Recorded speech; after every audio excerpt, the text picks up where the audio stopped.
برز امین بابا شیخ جبو گوتنا یکیتی پارتیا یکیتی نشتیمانی کرم که دست پیکا پیوا خودا به فرد زانم بناوی یکیتی نشتیمانی کردستان سپاسیا لجنا بالا بکم بو وخواندنا ما جبو وی کنفرانسی میجویی و گرینگ دوی قوناغی ده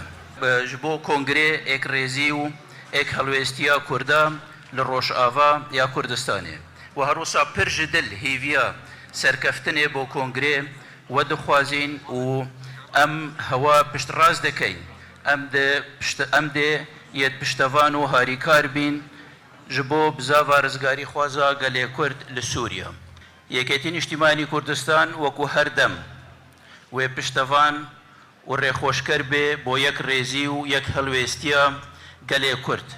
چونکه به یک ریزی و لکته گیشتن نشتیمانی ده به آرمانجن خوین سرکی گهن یکیتی جنیزیک و آگاداری گورانکاری و پیشهات و آلنگاری اندفریا و جبور رو بروبونا وان آلنگاریا ام داخواز دکین جگشت آلین سیاسی و پیکات نتویی و آینی ایک ریزو ایک هلویزد بن و ببرنامه کی یگرتی و دارشتی خبات و تیکوشان جبو بدست بهینان مافین دست هینان مافین رواین خواه بکن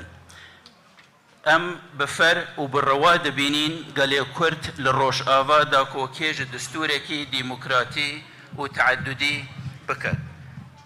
ما فين تفايا بيكاتين سوريا بباريزت وببيتا بناغي كي مكم جبو سقام